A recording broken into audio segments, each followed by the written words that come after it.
Hello dear all, I am Santosh Wagh and welcome to channel learn reel by Sandhya Wagh. आज आपण या व्हिडिओमध्ये पाहणार आहोत प्रॅक्टिस सेट 6.2 चॅप्टर आहे financial planning class 9 mathematics part 1.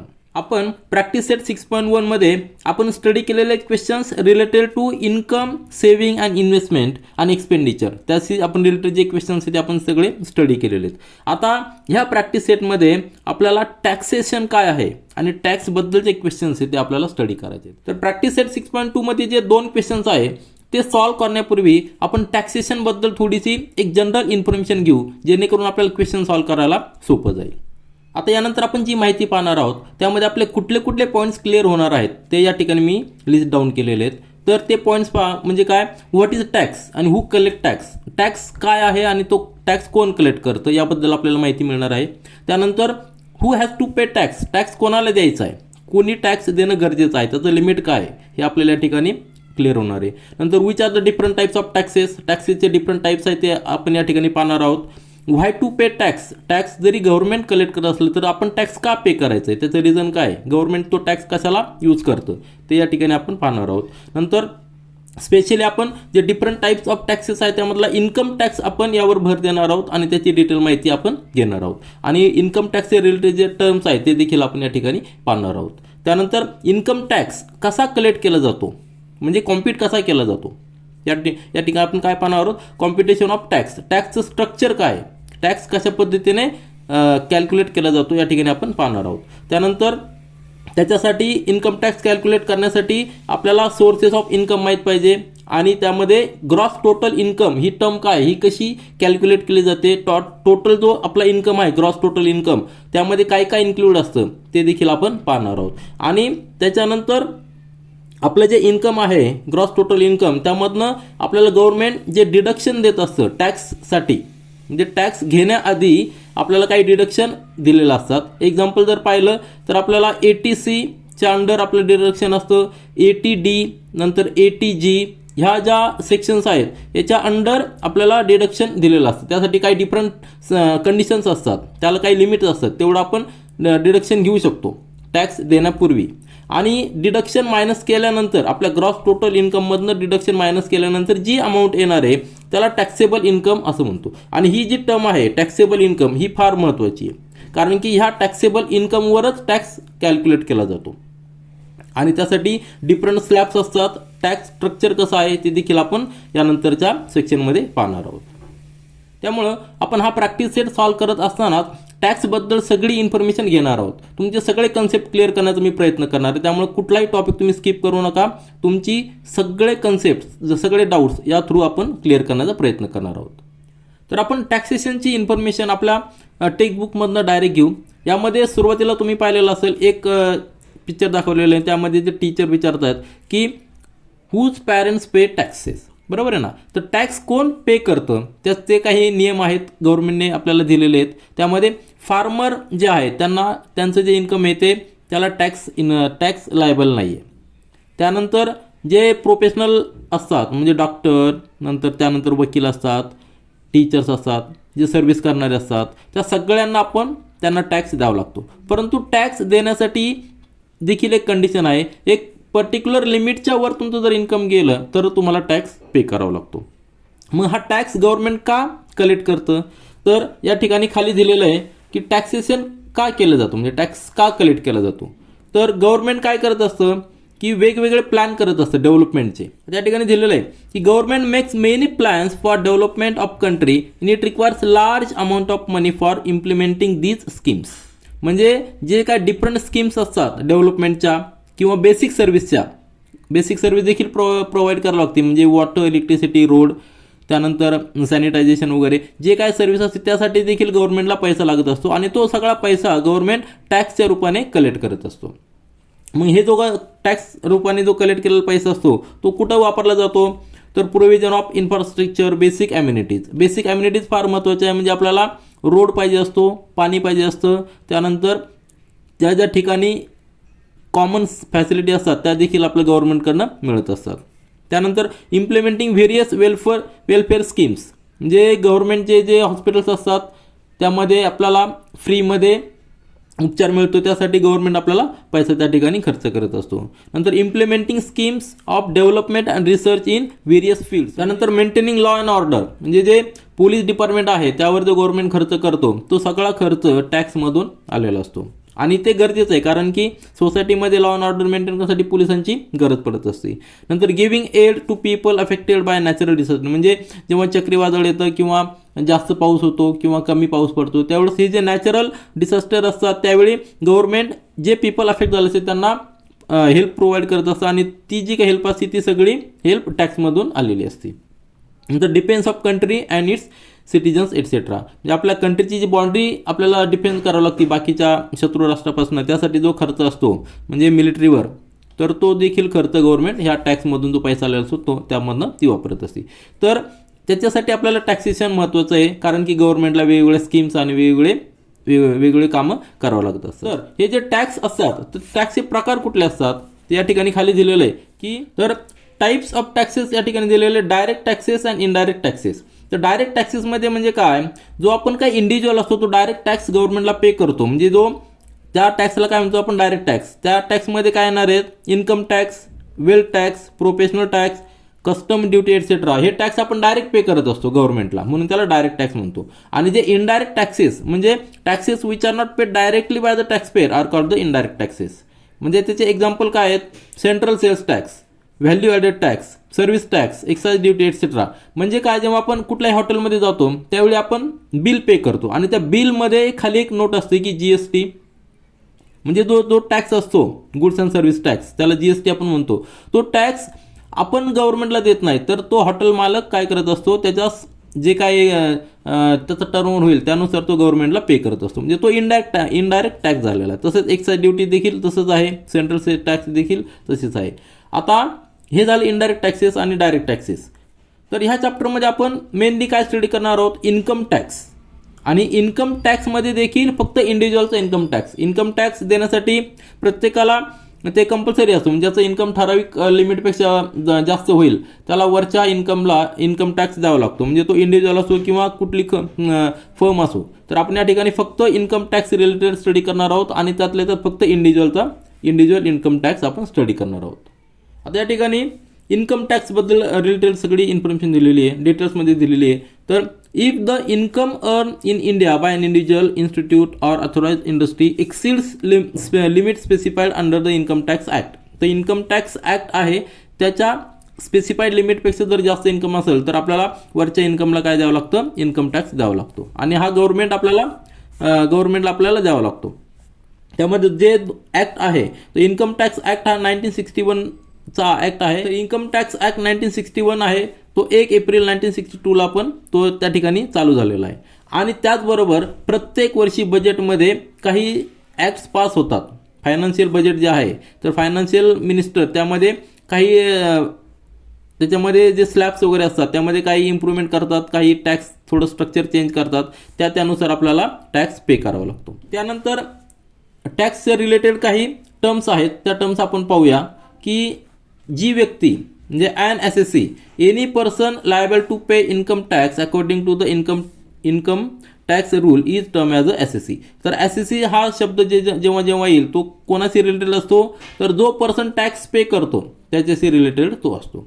त्यानंतर फायनान्शियल इयर म्हणजे काय, फायनान्शियल इयर हे कसं कॅल्क्युलेट केलं जातं, एप्रिल टू मार्च जो पिरियड असतो त्याला फायनान्शियल इयर असतं. आपण जानेवारी टू डिसेंबर एक कॅलेंडर इयर म्हणतो, परंतु फायनान्शियल इयर हे नेहमी 1 एप्रिल टू 31 मार्च असं असतं. आणि असेसमेंट इयर म्हणजे काय, तर ह्या वर्षी जे काय आपण इन्कम टॅक्स पे करतो त्याचं असेसमेंट नेक्स्ट इयरला केलं जातं. त्या टेबलमध्ये दिलेलं आहे 2016 to 17 हे जर आपलं फायनान्शियल इयर असेल तर त्याची असेसमेंट कुठे होती, त्याची नेक्स्ट इयरला असेसमेंट होती, म्हणजे 17-18ला त्याची असेसमेंट होणार आहे. तसंच या ठिकाणी 17-18 जर आपलं फायनान्शियल इयर असेल तर 18-19ला त्याचं असेसमेंट इयर असतं. तर हे सिम्पल टर्म्स आहेत. त्यानंतर एक टर्म दिलेली या ठिकाणी परमनंट अकाउंट नंबर म्हणजे पॅन नंबर त्याला म्हणतो. हा पॅन नंबर फायनान्शियल ज्याची काय ॲक्टिव्हिटी असते त्याशी रिलेटेड आहे. हा नंबर प्रत्येकाला घ्यावाच लागतो, त्याच्याशी आपले ट्रान्झॅक्शन वगैरे होत नाही. आणि आपण अजून एक पाहिलेलं आहे की आधार कार्ड नंबर, तो आपल्या बाकी डेली ॲक्टिव्हिटीसाठी आपल्याला आधार कार्ड नंबर लागतो, परंतु फायनान्शियल ॲक्टिव्हिटीसाठी आपल्याला पॅन नंबर फार महत्त्वाचा आहे आणि हा टॅक्स डिपार्टमेंटकडून आपल्याला इश्यू केला जातो. आता यानंतर आपण इन्कम टॅक्स कसा कॉम्प्यूट केला जातो ते पाहूया. तर इन्कम टॅक्स कॉम्प्यूट करण्यासाठी काय आहे, as income tax is a tax levied by on income it is necessary to know about the different sources of income. तर आपले जे इन्कमचे सोर्स आहेत ते कुठले कुठले, तर सॅलरीपासून असणारे, नंतर हाऊस प्रॉपर्टीचा इन्कम असणारे, बिझनेस किंवा प्रोफेशनलचं इन्कम असणारे, नंतर कॅपिटल गेन देखील असतं, म्हणजे आपण एखादी प्रॉपर्टी घेतली आणि काही वर्षानंतर ती विकली, आपल्याला जो काही गेन झालेला असतो त्यावर देखील गव्हर्नमेंट आपल्याकडनं टॅक्स घेत असतो. नंतर इन्कम फ्रॉम अदर सोर्सेस, म्हणजे आपल्याला कोणी गिफ्ट वगैरे दिले, आपल्याला लॉटरी वगैरे लागली तर त्यावर देखील टॅक्स आपल्याला द्यावा लागतो. तर हे झाले सोर्सेस ऑफ इन्कम. मग आपले जे काही सोर्सेस आहे त्यावर आपण आपलं लिमिट जर एक ठराविक सर्टन लिमिटच्या वर गेलं तर आपल्याला टॅक्स द्यावा लागतो, परंतु आपल्याला गव्हर्नमेंट काही एक्झम्पशन देत असतं. त्यासाठी ATC, ATD आणि ATG हे सेक्शन्स आहेत. तर याच्यामध्ये काय केलेलं असतं, हे सगळे एक्झम्पशन दिल्यानंतर म्हणजे एक्झम्पशन केल्यानंतर, आता या ठिकाणी मी एक्सप्लेन करेल की एक्झम्पशन काय आहेत ते. आपलं जे काय टोटल इयरचं इन्कम आहे त्याला आपण काय म्हणणार, ग्रॉस टोटल इन्कम म्हणणार. तर ह्या ग्रॉस टोटल इन्कममध्ये आपल्याकडे जेवढे काय सोर्सेस आहेत ते सगळे इन्कम कॅल्क्युलेट केले जातात. म्हणजे सॅलरी असेल तर सॅलरी देखील, तुमच्याकडं काही रेंट वगैरे तुम्हाला येत असेल प्रॉपर्टीचं ते देखील, किंवा तुम्ही जर काही कॅपिटल गेन मिळवला म्हणजे एखादी प्रॉपर्टी तुम्ही विकून त्याच्यामध्ये तुम्हाला जर काही गेन झाला तर तो गेन देखील या ठिकाणी इन्कममध्ये पकडला जातो, किंवा तुम्हाला गिफ्ट वगैरे भेटलं, लॉटरी वगैरे लागली ते देखील त्या फायनान्शियल इयरमध्ये टोटल इन्कममध्ये पकडलं जातं. आणि त्यानंतर हे एक्झम्पशन दिलेले आहेत. According to the sections ATC, ATD and ATG etc. of the Income Tax Act, some deductions can be availed from the total annual income. आणि हे एक्झम्पशन केल्यानंतर जे काही रिमेनिंग अमाऊंट आहे त्या रिमेनिंग अमाऊंटला काय म्हणणार, टॅक्सेबल इन्कम. म्हणजे आपल्याला जो टॅक्स कॅल्क्युलेट होतो तो कशावर कॅल्क्युलेट होतो, आपल्या ग्रॉस इन्कमवर कॅल्क्युलेट नाही होत, तर तो टॅक्सेबल इन्कमवर कॅल्क्युलेट होतो. हे फार महत्त्वाचं आहे. टॅक्सेबल इन्कम आपल्याला कॅल्क्युलेट करता आलं पाहिजे. आपलं जे ग्रॉस टोटल इन्कम आहे त्यातनं हे एक्झम्पशन मायनस करायचे आणि जी काय अमाऊंट येईल ती टॅक्सेबल इन्कम असणार आहे आणि ह्या टॅक्सेबल इन्कमवर आपला टॅक्स कॅल्क्युलेट होणार आहे. त्यासाठी नंतर आपल्याकडे चार्ट वगैरे आहेत, ते चार्ट आपण स्टडी करणार आहोत. कसे स्लॅब आहेत, कुठल्या स्लॅबला किती पर्सेंटेज टॅक्स आहे ते देखील आपण स्टडी करणार आहोत.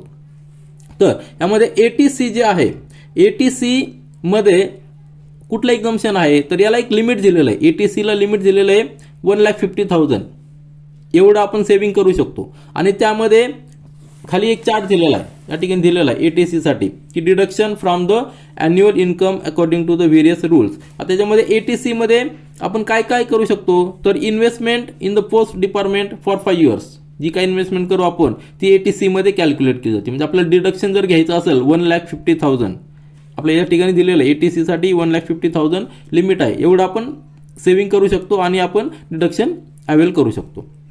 त्यानंतर LIC जर तुम्ही काढली असेल, LIC देखील आहे. नंतर NSC म्हणजे नॅशनल सेव्हिंग सर्टिफिकेट स्कीम, हे देखील पोस्ट ऑफिसमध्ये आहे. त्यानंतर हेल्थ इन्शुरन्स देखील आहे. नंतर आपले जे 2 चिल्ड्रनचे लिमिट आहे. त्यानंतर ट्युशन फीज देखील या ठिकाणी कॅल्क्युलेट केली जाते, परंतु त्याला फॉर 2 चिल्ड्रन्स ओनली आहे. त्यानंतर PPF जो आपला कट होतो, पब्लिक प्रॉव्हिडंट फंड, तो देखील ATC मध्ये आपण कॅल्क्युलेट करू शकतो.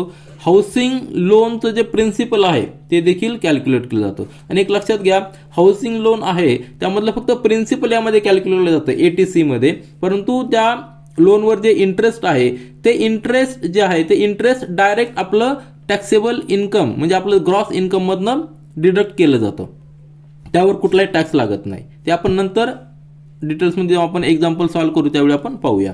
नंतर म्युच्युअल फंड देखील आपण ATC मध्ये कॅल्क्युलेट करू शकतो. GPF म्हणजे जनरल प्रोव्हिजन फंड देखील आपण या ठिकाणी कॅल्क्युलेट करू शकतो. हे झालं ATC साठी. त्यानंतर बाकीचे जे 2 आहेत, बाकीचे 2 म्हणजे काय, ATD आणि ATG आहे. तर ATG मध्ये काय आहे, तर ATG मध्ये त्यांनी काय दिलेलं आहे, under section ATG of IT act, donation to the prime minister relief fund आणि चीफ मिनिस्टर रिलीफ फंड, या ठिकाणी हे जे 2 फंड आहेत, प्राईम मिनिस्टर आणि चीफ मिनिस्टर रिलीफ फंड, या ठिकाणी आपण जे काय डोनेशन देऊ ते डोनेशन देखील ATG मध्ये कन्सिडर केलं जातं. आणि हे डायरेक्ट याला काही लिमिट नाही आहे. ह्या ATGला कुठलंही लिमिट नाही आहे, तुम्ही पाहिजे तेवढे त्या ठिकाणी डोनेशन देऊ शकता आणि तुमचं टॅक्ससाठी तुम्ही ते सेव्हिंग करू शकता.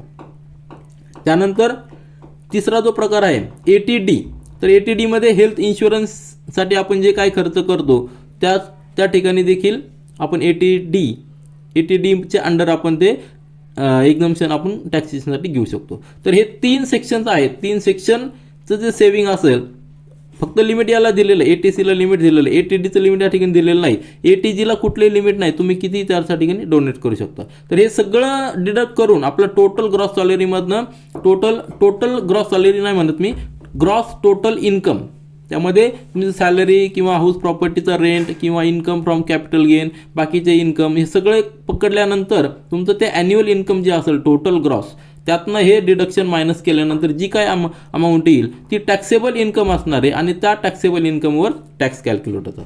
तर ते टॅक्स कसे कॅल्क्युलेट होतात आपण नेक्स्ट सेक्शनमध्ये पाहूया.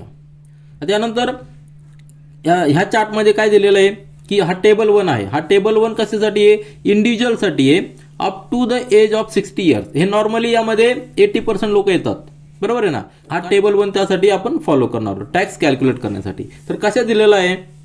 सुरुवातीला काय असतं? Taxable income slabs. आता जे स्लॅब्स आहेत या ठिकाणी स्लॅब्स दिलेले आहेत. नंतर इन्कम टॅक्स किती पडणार आहे आणि त्या इन्कम टॅक्सवर देखील एज्युकेशन सेस आणि सेकंडरी आणि हायर सेकंडरी सेस असतो. म्हणजेच काय, हे 2 कॉलम मी तुम्हाला नंतर सांगतो, सुरुवातीला आपण हे 2 कॉलम लक्षात घेऊया. तर स्लॅब काय केलेले आहेत? तर तुमचं जे इन्कम आहे अप टू 2,50,000 जर असेल तर त्याला इन्कम टॅक्स नाही आहे. म्हणजे आपलं जे मिनिमम आपण म्हणत होतो की एक ठराविक लिमिटच्या वर जर आपलं इन्कम गेलं तर ठराविक लिमिट काय आहे? तर ह्या ग्रुपमध्ये म्हणजे 60 इयरच्या बिलो जे असतील ह्या ग्रुपसाठी अप टू 2,50,000ला कुठलाही टॅक्स नाही आहे. तुमचं इन्कम जर 2,50,000 जर असेल तर तुम्हाला कुठलाही टॅक्स तुम्हाला पे करायचा नाही. इन्कम टॅक्स पे करायचा नाही, एज्युकेशन सेस पे करायचा नाही किंवा सेकंडरी आणि हायर एज्युकेशन सेस देखील पे करायचं नाही. तर त्यानंतरचा जो स्लॅब आहे म्हणजे तुमचं जर इन्कम अप टू 5 लाख जर असेल तर आपल्याला किती टॅक्स इन्कम टॅक्स पे करायचा आहे? 5% ऑन कशाच्या 5%? On taxable income minus 2,50,000. म्हणजे आपलं जे टॅक्सेबल इन्कम आहे, आता मग तुम्हाला सांगितलं की टॅक्सेबल इन्कम आधी कॅल्क्युलेट करावं लागणार. तुमची जी ॲन्युअल इन्कम आहे त्यामधनं जे एक्झम्पशन्स आहेत ते सगळे डिडक्ट करायचे आणि ते आल्यानंतर जे काय टॅक्सेबल इन्कम आहे त्या इन्कमवर 5% आहे. परंतु पूर्ण घ्यायचं का? नाही. तर कारण की अप टू 2,50,000 पर्यंत काहीच नाही. म्हणजे तुमचं जर 5 लाख इन्कम असेल तर त्यामधनं 2,50,000 मायनस करायचे आणि जे काही राहील, आता या केसमध्ये समजा तुमचं इन्कम 4 लाख जर असेल टॅक्सेबल इन्कम, आता हे जे इन्कम आपण पकडतो हे सगळे टॅक्सेबल इन्कम पकडायचं आहे. तुमचं ॲन्युअल ग्रॉस इन्कम पकडायचं नाही तर फक्त टॅक्सेबल इन्कम पकडायचं. टॅक्सेबल इन्कम जर तुमचं एक्झाम्पल आपण घेऊया 4 लाख जर असेल तर त्या 4 लाखमधनं 2,50,000 मायनस करायचे. का? कारण की 2,50,000ला कुठला टॅक्स नाही. आणि जे काही राहणार 4 लाख मायनस 2,50,000 म्हणजे किती राहणार? 1,50,000. 1,50,000ला 5% जो येईल तेवढा टॅक्स तुम्हाला इन्कम टॅक्स म्हणून पे करावा लागेल. आणि इन्कम टॅक्स जो येईल त्या इन्कम टॅक्सवर 2% इन्कम टॅक्स द्यायचा, 2% ऑफ इन्कम टॅक्स द्यायचा एज्युकेशन चेस आणि 1% फॉर सेकंडरी आणि हायर सेकंडरी एज्युकेशन चेस द्यायचा. हे कशावर द्यायचा? हा 1% कशावर द्यायचा?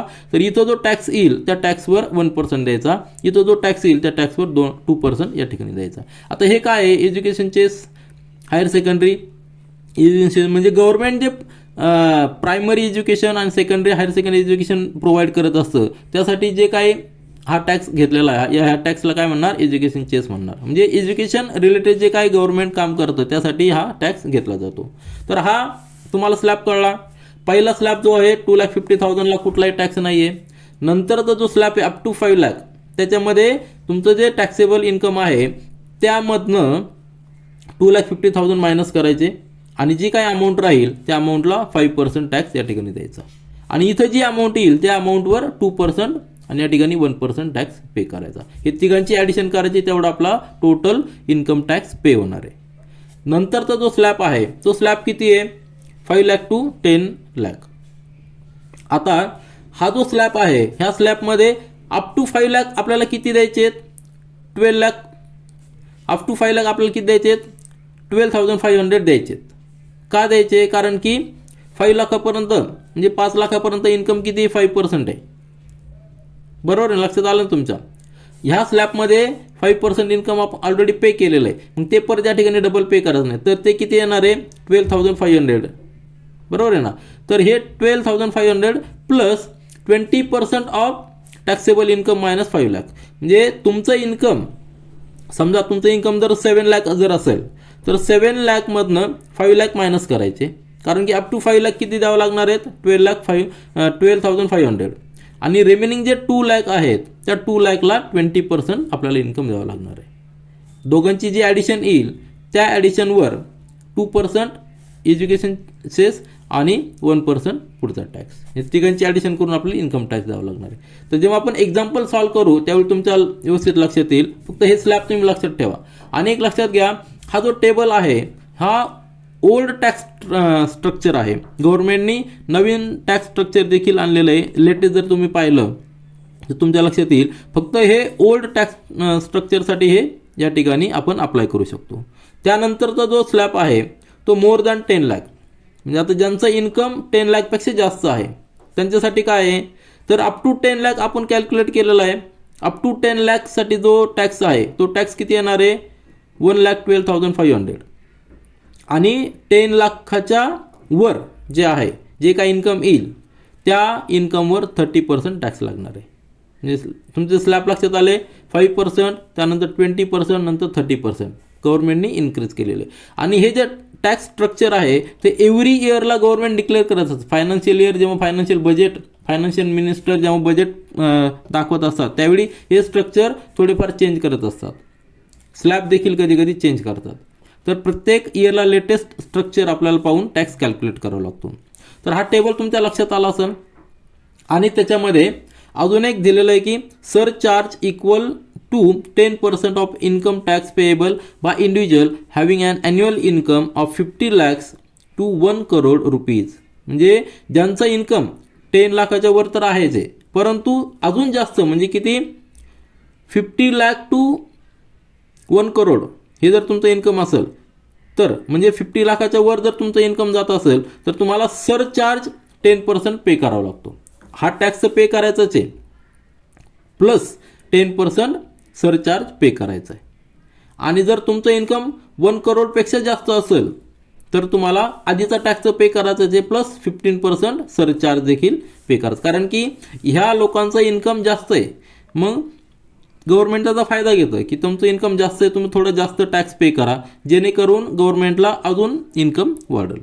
तर हे टॅक्स स्ट्रक्चर जो हा टेबल 1 आहे तो अप टू एज 60 इयरचा आहे. तर आपल्या क्वेश्चन नंबर 1 मध्ये सुरुवातीचे जे 3 सब क्वेश्चन्स आहे त्यामध्ये एज ग्रुप जो दिलेला आहे तो बिलो 60 इयरचा आहे. तर आपण एक करूया. हा टेबल स्टडी केल्यानंतर आपण पहिले क्वेश्चन नंबर 1 मध्ये पाहूया की पहिले 3 क्वेश्चन आपण सॉल्व्ह करूया. नंतरचे 2 सब क्वेश्चनसाठी देखील आपल्याला नेक्स्ट टेबल स्टडी करावं लागणार आहे. तर सुरुवातीला आपण पहिले 3 सब क्वेश्चन या ठिकाणी स्टडी करूया. आता क्वेश्चन नंबर 1 काय दिलेला आहे? Observe the table given below, check and decide whether the individuals have to pay income tax. तर आपण आता टेबल नंबर 1 पाहिलेला आहे की त्या टेबल 1 मध्ये बिलो 60 इयरसाठी जे जे लोक आहेत त्यांच्यासाठी टॅक्स कसा कॅल्क्युलेट होतो ते आपण पाहिलेलं आहे. तर या ठिकाणी पहिले जे 3 आहेत म्हणजे मिस निकिता, मिस्टर कुलकर्णी आणि मिस मेहता यांचं एज काय आहे? 27, 36, 44. म्हणजे ह्या तिन्ही आपल्या पहिल्या टेबलमध्ये फिट होतात. बरोबर आहे ना. नंतरचे जे 2 आहेत 64 आणि 81 त्यासाठी वेगळा टेबल आहे, तो आपण नंतर स्टडी करूया. तर ह्या पहिल्या 3 साठी आपल्याला टेबल नंबर 1 आपला स्टडी करायचा आहे. तर टेबल नंबर 1 मध्ये या ठिकाणी पुन्हा एकदा पहा. ह्या टेबल 1 मध्ये काय दिलेलं आहे? अप टू 2,50,000 टॅक्स नाही आहे. बरोबर आहे ना. अप टू 2,50,000 टॅक्स नाही आहे. तर आपल्याला ह्यामध्ये फक्त जस्ट लिहायचं आहे की टॅक्स पे करणार आहे की नाही. तर मिस निकिताचं इन्कम टॅक्सेबल इन्कम लक्षात घ्या, या ठिकाणी तुमचं ग्रॉस इन्कम घेतलं जात नाही, तर टॅक्सेबल इन्कम जे आहे त्यावर आपण टॅक्स पाहत असतो. म्हणजे तुमचं जे डिडक्शन आहे सगळं कट केल्यानंतर जे इन्कम आहे ते टॅक्सेबल इन्कम या ठिकाणी पाहिलेलं आहे. तर टॅक्सेबल इन्कम किती आहे? 2,34,000 विच इज बिलो 2,50,000. म्हणजे मिस निकिताला टॅक्स पे करावा लागणार का? नाही. सो या ठिकाणी आपण लिहूया need not to pay tax. बरोबर आहे, need not to pay income tax. का तुमच्या लक्षात आलं असेल, कारण की निकिताचं टॅक्सेबल इन्कम बिलो 2,50,000 आहे आणि एज किती आहे? 27 आहे. म्हणून आपण टेबल नंबर 1 या ठिकाणी रेफर केला. आता नेक्स्ट जे आहे एज किती? 36, म्हणजे टेबल नंबर 1 आपण पाहणार आहोत. परंतु टॅक्सेबल इन्कम किती आहे? 3,27,000 which is greater than 2,50,000. Table number 1 पुन्हा एकदा पहा. आता 3,27,000 इन्कम आहे म्हणजे ह्या स्लॅबमध्ये येणार. बरोबर आहे ना, 2,50,000 टू 5,00,000 ह्या स्लॅबमध्ये येणार. आणि ह्या स्लॅबमध्ये इन्कम टॅक्स आपल्याला कॅल्क्युलेट करायचा नाही, फक्त कुठला तरी काहीतरी एक अमाऊंट येणार आहे इन्कम टॅक्सची. म्हणजे मिस्टर कुलकर्णी यांचं एज 36 आहे. हा टेबल 1 आपण स्टडी केलेला आहे. ह्या टेबलनुसार त्यांना इन्कम टॅक्स पे करावा लागणार आहे, कारण की त्यांचं टॅक्सेबल इन्कम अबाउट 2,50,000 आहे. मग आपण या ठिकाणी आन्सर लिहूया नीड टू पे टॅक्स. बरोबर आहे ना, need to pay income tax. कारण की का? कारण की त्यांचं इन्कम जे आहे ते अबाउट 2,50,000 आहे आणि एज 36 आहे. त्यानंतर जे आहेत मिस मेहता यांचं एज किती? 44, म्हणजे आपण टेबल नंबर 1 पाहणार आहोत. अगेन त्यांचं इन्कम अबाउट 2,50,000 आहे, म्हणजे यांना देखील टॅक्स पे करावा लागणार आहे. तर टेबल जर आपण या ठिकाणी पाहिला तर 5,82,000 त्यांचं इन्कम आहे. म्हणजेच कुठल्या ग्रुपमध्ये येणार? कुठल्या स्लॅबमध्ये येणार? ह्या स्लॅबमध्ये येणार आहे. 5,00,000 अबाव 5,00,000 आहे, म्हणजे 5,00,000 टू 10,00,000 ह्या स्लॅबमध्ये येणार आहे. म्हणजे त्यांना 12,500 plus 20% of taxable income minus 5,00,000 जे काय कॅल्क्युलेट करणार ते टॅक्स त्यांना पे करावं लागणार आहे. प्लस हे 2% हे 1% देखील पे करावं लागणार आहे. म्हणजे त्यांना टॅक्स पे करावं लागणार आहे. तर आपल्याला ह्या क्वेश्चनमध्ये फक्त एवढंच लिहायचं आहे की टॅक्स पे करणार आहेत की नाही. तर आपण या ठिकाणी लिहूया need to pay income tax. आलं लक्षात? अतिशय सोपं आहे हा क्वेश्चन, फक्त आपल्याला बेसिक कन्सेप्ट आपले क्लिअर झाले पाहिजे. आता आपण क्वेश्चन नंबर 1 मधील पहिले 3 सब क्वेश्चन सॉल्व्ह केलेले आणि त्यासाठी आपण टेबल 1 याचा रेफरन्स घेतलेला आहे. कारण की टेबल 1 कुठल्या ग्रुपसाठी आहे? तर बिलो 60 इयरसाठी इंडिव्हिज्युअल ग्रुपसाठी आपण टॅक्स त्यासाठी आपण कॅल्क्युलेट करू शकतो. तर त्यानंतरचे 2 सब क्वेश्चन जे आहेत त्यामध्ये मिस्टर बजाज आणि मिस्टर डिसिल्वा यांचं एज ग्रुप अबव 60 आहे. तर यासाठी वेगळे टेबल आहेत. एक टेबल आहे तो सिनियर सिटीजनसाठी आणि दुसरा एक टेबल आहे तो सुपर सिनियर सिटीजन. त्यांची एज क्रायटेरिया काय आहे ते देखील आपण टेबलमध्ये पाहूया. तर आपण काय करूया, तर टेबल 2 आणि टेबल 3 आपण स्टडी करूया, त्यानंतर आपल्याला हा क्वेश्चन सॉल्व्ह करता येईल. त्या ठिकाणी टेबल 2 दिलेला आहे. कोणासाठी येतो? सिनियर सिटीजनसाठी, म्हणजेच एज ग्रुप 60 टू 80 इयर्स. तर आपण टेबल 1 पाहिला, त्यामध्ये इंडिव्हिज्युअलचा एज ग्रुप बिलो 60 इयर आहे. आता 60 टू 80 ह्या एज ग्रुपमध्ये जे सिटीजन्स आहेत त्यांच्यासाठी हा टेबल आपल्याला फॉलो करणार आहोत. म्हणजे काय, या ठिकाणी स्लॅब चेंज केलेले आहेत. जर तुम्ही आधीचा टेबल पाहिला असेल तर त्यामध्ये जे डिडक्शन होतं, पहिला जो स्लॅब होता तो अप टू 2,50,000 होता, त्याला टॅक्स नव्हता. बरोबर आहे ना. या ठिकाणी हे लिमिट 3,00,000 केलेलं आहे. कोणासाठी?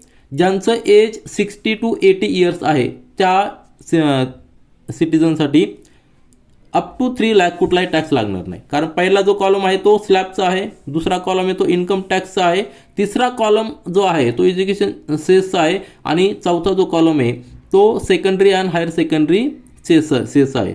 तर यामध्ये हे पण टॅक्स आहेत. आपल्याला जेव्हा टॅक्स पे करायचं तेव्हा ह्या तिन्ही कॉलमची ॲडिशन करून टॅक्स पे करायचा असतो. परंतु सेकंड, थर्ड आणि फोर्थ कॉलममध्ये जो टॅक्स कॅल्क्युलेट करतो त्यासाठी रेफरन्स कुठला आहे? सेकंड कॉलममध्ये जो टॅक्स येतो त्याचा रेफरन्स आहे. आणि यासाठी इन्कम टॅक्ससाठी ह्या स्लॅबचा रेफरन्स आहे. तर पहिल्या कॉलममध्ये अप टू 3,00,000 कुठलाही टॅक्स पे करायचा नाही. सेकंड रोमध्ये पहा, सेकंड रोमध्ये 3,00,000 टू 5,00,000 जर तुमचं इन्कम असेल, कोणाचं? सिनियर सिटीजनचं, ज्यांचं एज 60 टू 80 इयर्स आहे त्या सिटीजनसाठी जर त्यांचं इन्कम 3,00,000 टू 5,00,000 जर असेल तर त्यासाठी त्यांना किती टॅक्स पे करायचा आहे? 5% पे करायचा आहे. परंतु पूर्ण इन्कम टॅक्सेबल इन्कमवर पे करायचा का? नाही. तर त्यातले 3,00,000 मायनस करायचे, कारण अप टू 3,00,000 नील आहे. समजा जर तुमचं 4,00,000 जर इन्कम असेल, टॅक्सेबल इन्कम, लक्षात घ्या या ठिकाणी इन्कम आपण जेव्हा म्हणतो तर ते टॅक्सेबल इन्कम पाहिजे. टोटल ग्रॉस इन्कम या ठिकाणी कन्सिडर केला जात नाही. टोटल ग्रॉस इन्कममधनं तुमचे जे डिडक्शन्स आहेत ते सगळे मायनस करायचे, त्यानंतर टॅक्सेबल इन्कम येतं आणि त्या टॅक्सेबल इन्कमवर आपण टॅक्स कॅल्क्युलेट करत असतो. एक्झाम्पल जर घेतलं आपण 4 लाख जर तुमचं टॅक्सेबल इन्कम असेल तर त्यातल्या 3 लाखला कुठलाही टॅक्स नाही आहे. जे राहिलेलं 1 लाख आहे त्याला 5% टॅक्स तुम्हाला पे करायचा आहे. आणि या ठिकाणी जी अमाऊंट येईल 5% म्हणजे 1 लाखचे 5% जी काय अमाऊंट येईल त्या अमाऊंटवर 2% हा एज्युकेशन सेस आहे आणि 1% सेकंडरी आणि हायर सेकंडरी सेस आहे. तर हे तिन्ही टॅक्स कॅल्क्युलेट करायचे, तिघांची ॲडिशन करायची आणि तेवढा टॅक्स आपल्याला पे करावा लागेल. हा झाला सेकंड रो. पहिल्या रोमध्ये अप टू 3 लाख कुठला टॅक्स नाही. दुसऱ्या रोमध्ये 3 लाख टू 5 लाख जर इन्कम असेल तर आपल्याला हे फॉलो करायचं आहे. त्यानंतर जर तुमचं इन्कम अजून वाढलं 5 लाखच्या पुढे गेलं आणि 10 लाखमध्ये जर असेल म्हणजे 5 लाख टू 10 लाख जर इन्कम असेल त्यासाठी आपल्याला हा जो रो आहे हा रो आपल्याला फॉलो करायचा आहे. म्हणजे काय करायचं आहे, अप टू 3 लाखपर्यंत जे आहे या ठिकाणी आपल्याला काय करायचं आहे, किती पे करायचं आपल्याला 10,000 पे करायचं आहे. परंतु 10,000 का, तर तुमचं जे 5 लाखपर्यंत इन्कम आहे 5 लाखपर्यंत जे इन्कम आहे त्याच्यावर आपण 10,000 दिलेलं आहे. 5 लाखमधले 3 लाखला काहीच नाही आहे, उरलेला 2 लाखला 5%ने 10,000 येतात. हे 10,000 प्लस वर जे इन्कम असणार आहे 5 लाखच्या पुढे जे असणार आहे त्यावर आपण 20% टॅक्स पे करायचा आहे. मग हे जे कॅल्क्युलेशन केलं की तुमचा इन्कम टॅक्स येणार आहे त्या इन्कम टॅक्सवर परत 2% येतं आणि 1% येतं. तर अतिशय सिंपल कॅल्क्युलेशन आहे. एकदा का तुम्हाला हा टेबल पाठ झाला तुम्ही कॅल्क्युलेशन अतिशय फास्टमध्ये करू शकता. हा झाला फर्स्ट रो, सेकंड रो आणि थर्ड रो. त्यानंतर फोर्थ रो म्हणजे काय, जर तुमचं इन्कम 10 लाखपेक्षा टॅक्सेबल इन्कम 10 लाखपेक्षा जर जास्त असेल तर. आणि या ठिकाणी देखील सिनियर सिटीजनसाठी हा टेबल आहे. एज ग्रुप 60 to 80 इयर्स पाहिजे तरच आपल्याला हा टेबल फॉलो करता येणार आहे. जर 10 लाखच्या जर पुढे इन्कम केलं तर आपल्याला ही प्रोसिजर फॉलो करायची. म्हणजे 1,10,000 plus 30% of the taxable income minus 10 lakh. म्हणजे 10 लाखच्या वरती जे तुमचं इन्कम आहे त्याच्यावर 30% प्लस 1,10,000 तुम्हाला पे करायचं आहे. आणि ही जी अमाऊंट येईल त्या अमाऊंटवर 2% येतं आणि 1% येतं. तिघांची ॲडिशन करायची आणि तेवढा टॅक्स पे करायचा आहे. त्यानंतर खाली एक नोट दिलेली आहे इथं, surcharge equal to 10% of the income tax payable by the individual having an annual income of 50 lakh to 1 crore. म्हणजे 10 लाखच्या पुढं तुमचं जर इन्कम आहे तुम्हाला इथपर्यंत पे करायचं आहे. परंतु जर त्याच्या पुढं जर इन्कम गेलं तुमचं ॲन्युअल इन्कम जर 50 लाखच्या पुढं जर गेलं तुमचं 50 लाख टू 1 करोड जर असेल तर तुम्हाला सरचार्ज 10% पे करायचा आहे. इथपर्यंत जर पे करायचंच आहे, हा जो पे करायचा आहे प्लस सरचार्ज पे करायचा 10% आणि 15% जर तुमचं इन्कम 1 करोडच्या पुढं जर असेल तर म्हणजे आधीचा टॅक्स पे करायचा प्लस 15% सरचार्ज ॲडिशनल टॅक्स येतो कारण तुमचं इन्कम जास्त आहे. मग अशा पद्धतीने हा टेबल 2 आपल्याला फॉलो करायचा आहे. कोणासाठी, सिनियर सिटीजनसाठी ज्यांचं एज ग्रुप 60 to 80 इयर्स आहे. आणि त्यानंतर तिसरा एक टेबल आहे तो देखील आपण लगेच पाहूया. म्हणजे आपल्याला राहिलेले 2 सब क्वेश्चन सॉल्व्ह करता येतील. आपल्याला फक्त काय करायचं, टॅक्स त्यांना पडणार आहे की नाही, त्यांना टॅक्स पे करायचा की नाही तेच आपल्याला या ठिकाणी लिहायचं आहे. आपल्याला टॅक्स कॅल्क्युलेट करायचं नाही ह्या क्वेश्चनमध्ये. तर आपण तिसरा टेबल देखील लगेच समजून घेऊया. त्यानंतर आता टेबल 3 आहे तो कोणासाठी आहे, सुपर सिनियर सिटीजन्स म्हणजे ज्या सिटीजनचं एज अबाव 80 इयर्स आहे. कारण आपण पहिला टेबल पाहिला त्यामध्ये एज ग्रुप बिलो 60 इयर्स आहे. त्यानंतर सेकंड टेबल पाहिला सिनियर सिटीजनचा एज ग्रुप 60 to 80 इयर्स आणि आता अबाव 80 इयर्स जर सिटीजन्स असतील तर त्यांना सुपर सिनियर सिटीजन म्हणणार आणि त्यांच्यासाठी हा टेबल आपल्याला रेफर करायचा आहे. यामध्ये जो पहिला स्लॅब आहे अप टू 5 लाख यावर कुठलाही टॅक्स लागणार नाही आहे. पहिल्या टेबलमध्ये आपण पाहिलं की बिलो 60 इयर्ससाठी 2,50,000 होतं, तोपर्यंत कुठला टॅक्स नव्हता. सिनियर सिटीजनसाठी 3 लाखचं लिमिट होतं आणि सुपर सिनियर सिटीजनसाठी 5 लाखचं. म्हणजे सुपर सिनियर सिटीजन जर असतील आणि त्यांचं जर इन्कम बिलो 5 लाख जर असेल तर त्याला कुठलाही टॅक्स लागणार नाही आहे. टॅक्स या ठिकाणी 3 प्रकारचे आहेत. इन्कम टॅक्स आहे, एज्युकेशन सेस आहे आणि सेकंडरी आणि हायर सेकंडरी सेस आहे. हे तिन्ही टॅक्स आपल्याला एकत्रित करून टोटल पे करायचे. त्यानंतर सेकंड रोमध्ये काय दिलेलं आहे, तुमचं जर इन्कम सुपर सिनियर सिटीजन यांचं जर इन्कम 5 लाख टू 10 लाख जर असेल ह्या स्लॅबमध्ये जर असेल तर तुम्हाला 20% पे करायचा आहे. कशाच्या, 5 लाखच्या वर जे इन्कम आहे आणि बिलो 10 लाख याच्यामध्ये जो इन्कम आहे त्याला 20% पे करायचं आहे. त्यानंतर हे जे इन्कम येईल त्यावर 2% आणि या ठिकाणी 1%. आपण जेव्हा एक्झाम्पल सॉल्व करू त्यावेळी तुमच्या लक्षात येईल की हे कसं कॅल्क्युलेशन होतं. तर काय करायचं आहे आपल्याला ह्या क्वेश्चनमध्ये फक्त काय दिलेलं आहे, फक्त तुम्हाला टॅक्स पे करायचं की नाही हे तुम्हाला सांगितलेलं आहे. फक्त पे करायचा की नाही करायचा आहे एवढं तुम्हाला लिहायचं आहे. परंतु एक प्रॅक्टिस म्हणून तुम्ही काय करा, जे काही क्वेश्चन दिलेले आहेत, जे 5 सब क्वेश्चन्स आहेत त्यामध्ये टॅक्सेबल इन्कम तुम्हाला दिलेलं आहे. तर तुम्ही जो टॅक्स पे करायचा जर असेल तर किती पे करायचा आहे हे तुम्ही कॅल्क्युलेट करा आणि कॉमेंट सेक्शनमध्ये तुमचा आन्सर लिहा. एक प्रॅक्टिस म्हणून तुम्हाला ते क्वेश्चन चांगले आहेत. त्यानंतर तिसरा रोमध्ये काय दिलेलं आहे, जर तुमचं सिनियर सिटीजन सुपर सिनियर सिटीजनचं इन्कम जर 10 लाखच्या वर जर गेलं तर तुम्हाला काय करायचं आहे, 1 लाख पे करायचं आहे plus 30% of taxable income minus 10 lakh. 10 लाखच्या वरती जे इन्कम आहे त्याला 30% इन्कम टॅक्स लागणार आहे प्लस 1 लाख आहे. आणि यांची जी अमाऊंट येईल त्यावर 2% येतं आणि 1% येतं. तर अशा पद्धतीने अशा सोप्या पद्धतीने हा टेबल आहे. एकदा तुमच्या लक्षात आलं की तुमचे कॅल्क्युलेशन फास्ट होतील. आणि त्यानंतर खाली दिलेला आहे सरचार्ज दिलेला आहे 10% कुठल्या इन्कमवर 50 लाख टू 1 करोड असेल त्यावर 10% हा सरचार्ज आहे.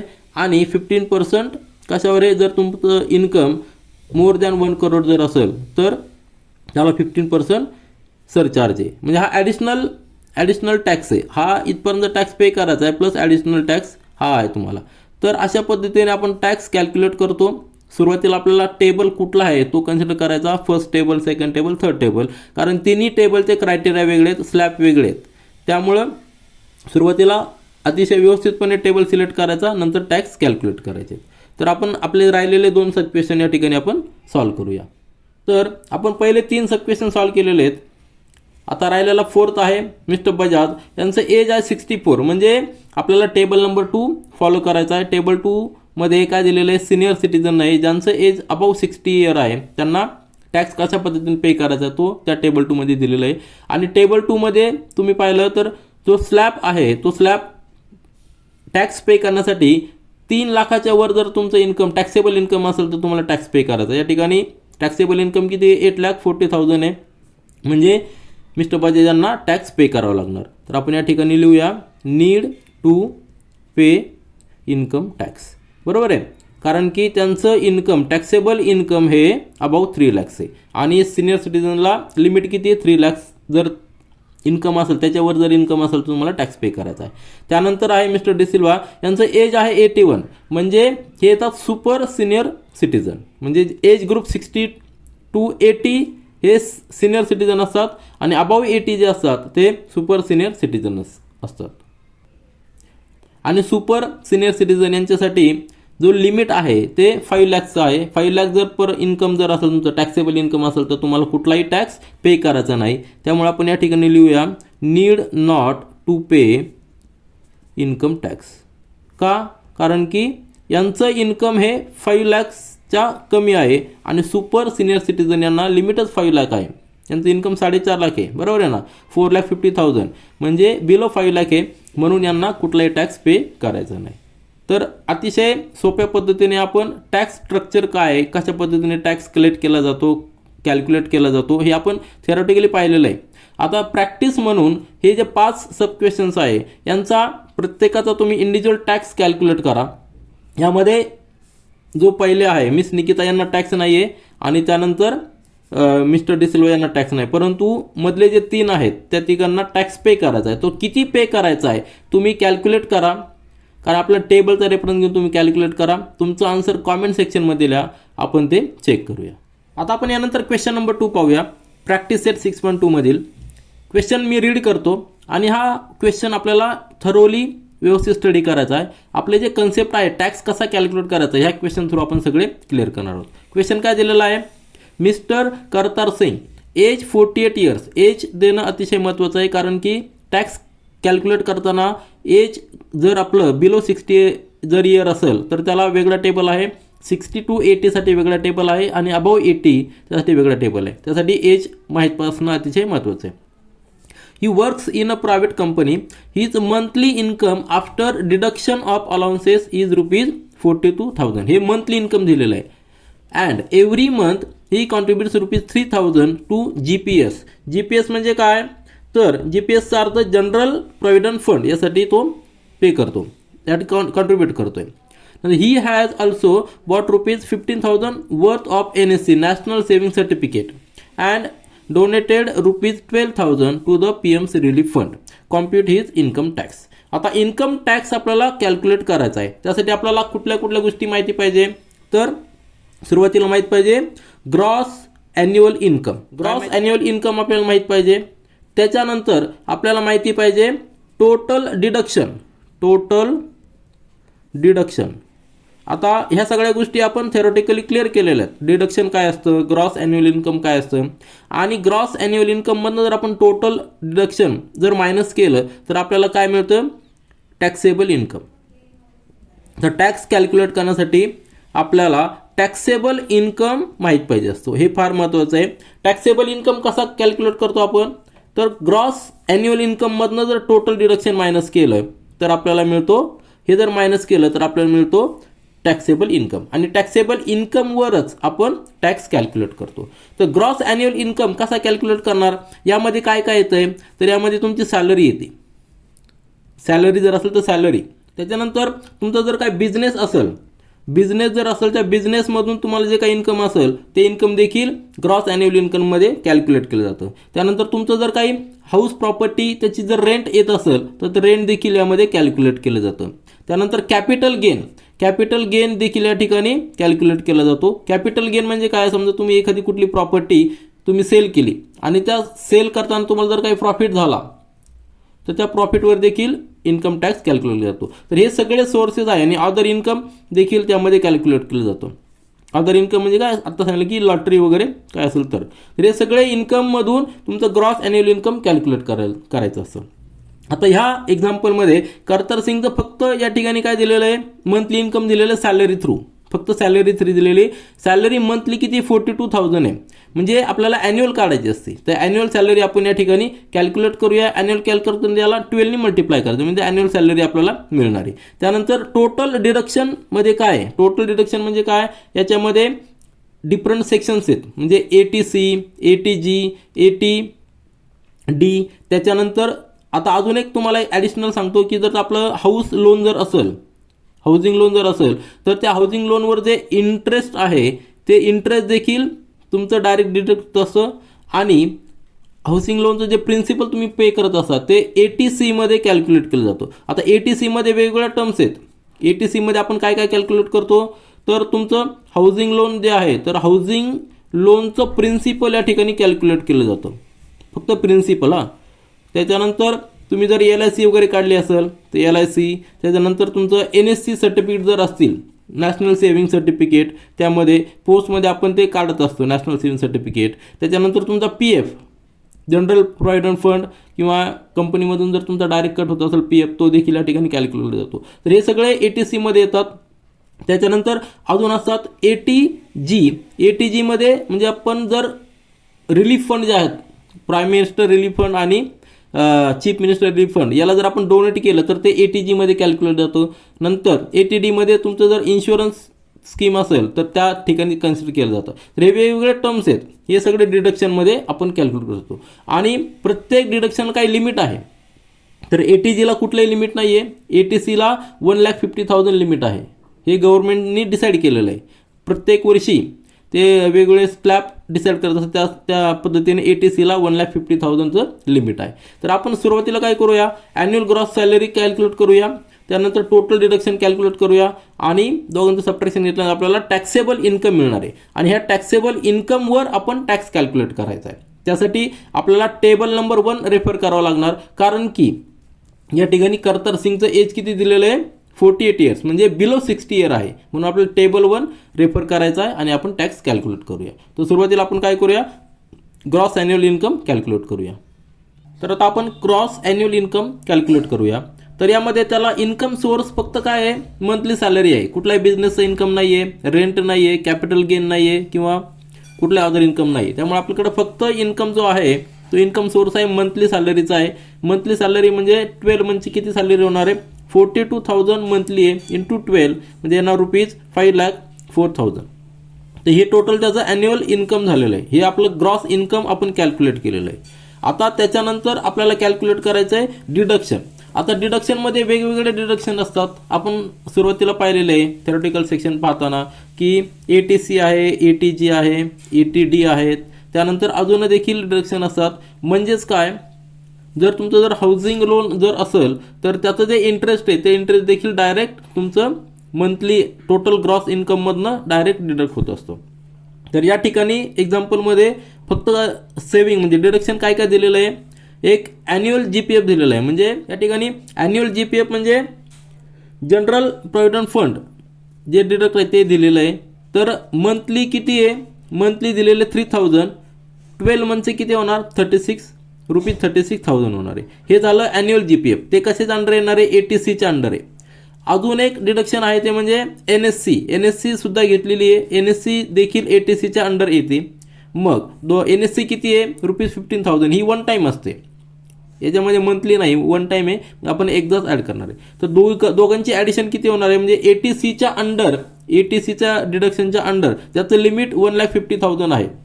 हे लिमिट फार महत्त्वाचं आहे, कारण की आपण जरी जास्त NSC घेतली, समजा आपण 1,60,000ची NSC घेतली तरी काउंट करताना मॅक्झिमम सगळ्याची ॲडिशन किती होणार आहे, 150च्या पेक्षा जरी जास्त ॲडिशन झाली तरी काउंट करताना 150च होणार आहे, कारण त्याचं लिमिटच 150 दिलेलं आहे. त्यामुळे आपण जरी एक्स्ट्रा जरी NSC घेतली तरी ती काउंट डिडक्शनमध्ये काउंट होणार नाही आहे. तर यामध्ये मंथली GPF 36,000 आणि NSC 15,000, दोघांची ॲडिशन आलेली 51,000. 51,000 हे त्याचं सेविंग आहे. हे डिडक्शनला कॅल्क्युलेट होणार आहे कशाच्या अंडर, ATCच्या अंडर. आणि अजून देखील डिडक्शन आहे ते म्हणजे ATG म्हणजे काय, प्राईम मिनिस्टर रिलीफ फंड आणि चीफ मिनिस्टर रिलीफ फंड यामध्ये आपण जे डोनेशन देतो ते ATG मध्ये कॅल्क्युलेट केलं जातं. त्याला कुठलंही लिमिट नाही. आणि ह्या सध्याच्या एक्झाम्पलमध्ये ₹12,000 त्यांनी डोनेट केलेले आहे, तर ते आपण ते ATG मध्ये कॅल्क्युलेट करूया. तर आपण ATG मध्ये काय कॅल्क्युलेट करणार, जे प्राईम मिनिस्टर रिलीफ फंडमध्ये डोनेशन दिलेलं आहे ते किती दिले, ₹12,000 दिलेले आहे. हे सिंगल टाईम आहे, वन टाईम आहे, म्हणजे हे फक्त एवढंच कॅल्क्युलेट होणार आहे. आता बाकीचे अजून कुठले डिडक्शन नाही आहे, म्हणजे हाऊसिंग लोन नाही आहे किंवा इन्शुरन्स वगैरे काही दिलेलं नाही. त्यामुळे आपल्याला फक्त दोनच सेक्शन आहेत, ATC आणि ATG. त्यांची आपण ॲडिशन जरी केली तर आपल्याला टोटल डिडक्शन आपल्याला मिळणार आहे.